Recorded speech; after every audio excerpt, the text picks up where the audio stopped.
Приветствую! В данном видеоролике я расскажу про поездку на Северный Кавказ.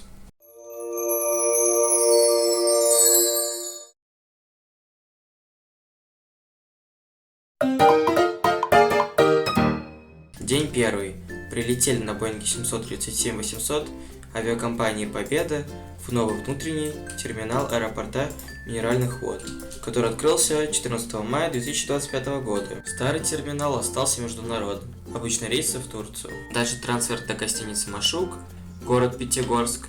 Интересный факт. В гостинице на первом этаже есть пятигорский филиал РГСУ. Также недалеко есть канатная дорога на вершину горы Машук. Не всегда работает.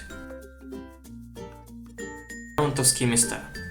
По программе первым местом было место гибели и дуэли Лермонтова с Мартыновым в 1841 году. Следующее место – провал.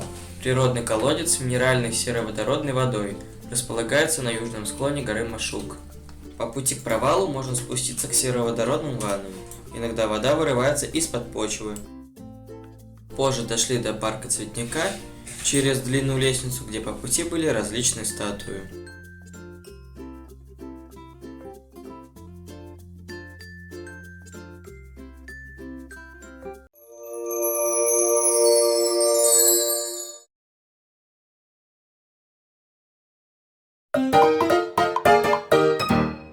День второй. Отправление в 9:00 на автобусе к Медовым водопадам, Карачаево-Черкесская республика. На территории есть рынок, мини-зоопарк, музей и танцевальная платформа. Если спуститься вниз, то виднеется живописная дорога к Медовым водопадам. Дальше держим путь к горе Кольцо, природному памятнику возле города Кисловодска, Ставропольский край. На горе виднеются красивые виды на Кисловодск.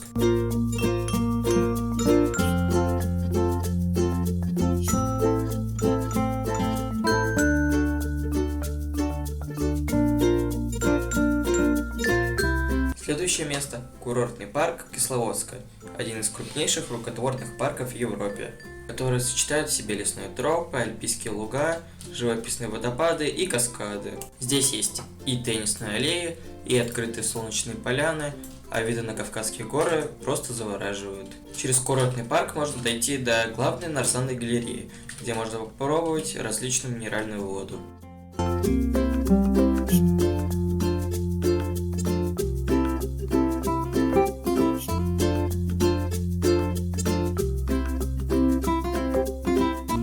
В городе присутствует канатная дорога.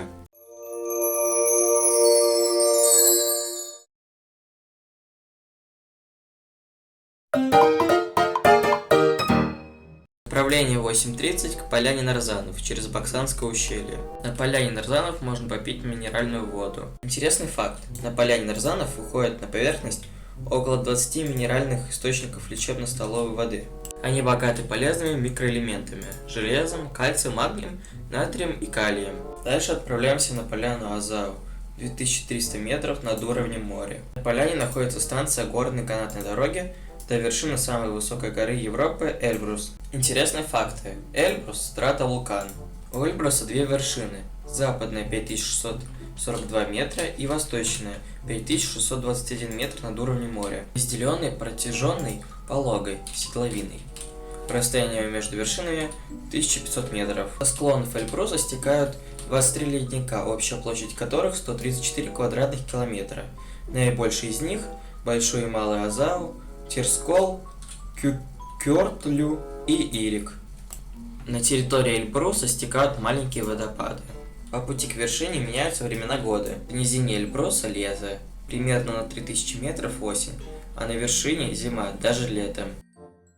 На канатной дороге есть несколько станций. На высоте 2350 метров станция Азау, на высоте 3000 метров Старый Кругозор, на высоте 3500 метров Мир, на высоте 3847 метров гора Баши. Также можно доехать до 4000 метров на снегоходах. Вечером приезжаем в гостиницу «Россия», город Нальчик.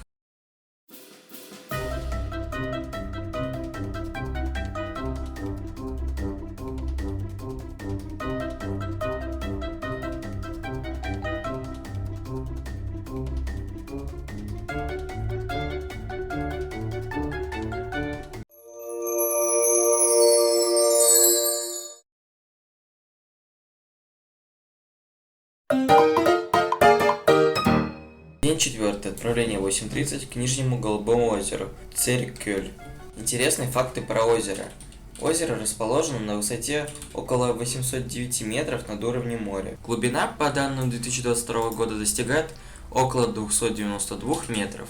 Но эта цифра, возможно, не окончательная, так как аппараты фиксируют под дном пустоты и провалы, уходящие вглубь карстовых пород, но сигнал с определенной глубины пропадает. Вода насыщена сероводородом, из-за чего в озере практически ничего не живет.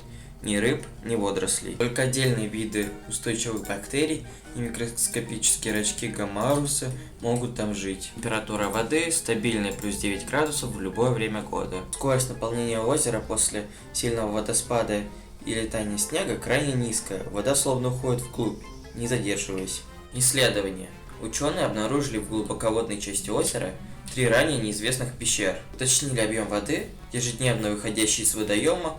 Он составляет около 70 миллионов литров в сутки. Высказали гипотезу, что, скорее всего, не существует основного подземного источника, питающего озеро. По их мнению, вода равномерно сочится сквозь трещины и разломы дна, которые завалены камнями, падающими со стен.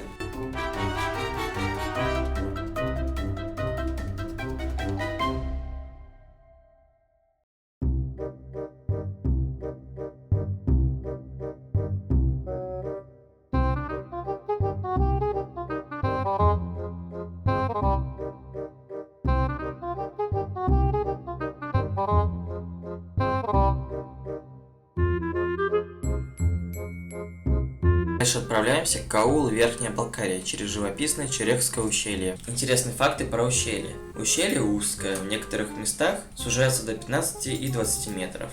Высота скал достигает 500 или 700 метров. По дну ущелья протекает река Черек-Балкарский. В ущелье есть 2 тоннеля, длинный и короткий. Они предназначены для объезда опасной горной дороги по краю ущелья. Дорога через ущелье имеет резкие повороты. Одно неверное движение и можно упасть в пропасть. Через ущелье проходит горная дорога между селениями Балугент и Верхняя Балкария. Завершается ущелье долиной Штулу, Штулинской поляны, как ее называют жители близлежащих поселков. На дне долины видны мавзолеи, склепы, могильники, а также развалины древних аулов. В 15:00 трансфер до уютного международного аэропорта Нальчик. Интересный факт. Аэропорт находится в черте города.